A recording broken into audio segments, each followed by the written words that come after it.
My name is Lucy. I had pneumococcal meningitis in February 2016. My name is Jess and I was affected by meningitis in March 2020. So the after effects that I experienced after having meningitis were fatigue, headaches. It felt like I had a vice on my head that was closing in, tinnitus.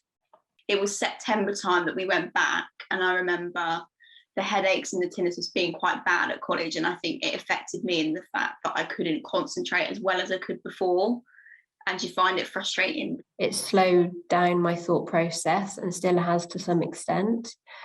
My ability to multitask. The concentration was a bit harder and I'd get tired, midway through the day. And I remember being told at the time by, I think it was a clinical neurologist, about it taking up to 2 years for your brain to recover and to rewire itself. And I thought at the time, oh my gosh, that's a really long time. I actually think now I'm still recovering. I think that it's a journey, it's a process. And I just remember maybe a month or so after, I was in the garden with my mum and I just said, I just don't feel the same as what I used to before. And my mum was just like, it's okay to ask for help if you think that you're not in a good place mentally. People aren't going to think any less of you. And that's when they diagnosed me with PTSD. So for us, it was a nice moment because it was a little bit like, okay, this is what's going on and this is what's making me not feel like myself. I suffered with depression. I suffered with very low mood and I guess loss of identity and not really understanding where I was going to fit in. You kind of need to accept what had happened to you.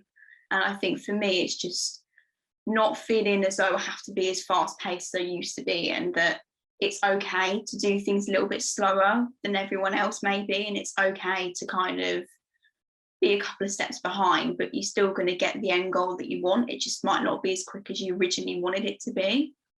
First thing that I would say is just be really, really kind to yourself. Be really kind to yourself. Be really open and honest. And tell those people around you how you're feeling. Do not be afraid to get help. There are lots of support services and people out there that will be able to support you. I would just kind of say, take as much time as you need. Like, there's no rush with recovery. Everyone's different. And I always think the best bit of advice I got off someone was to always celebrate the smallest things that you've done. I think I was still sedated at the time. My mother contacted the Meningitis Research Foundation and they provided her with understanding, with kindness, with empathy. The Meningitis Research Foundation was really, really good in, offering support to me and my family during the first couple of months, which was really nice because the hospital didn't offer as much help as we kind of thought they would. Which meant so much at the time. And again, it just related to feeling like we weren't on our own, we weren't isolated, there was support out there. And it was the start of what was going to be a very difficult journey, but it wasn't a road that we were going to take on our own.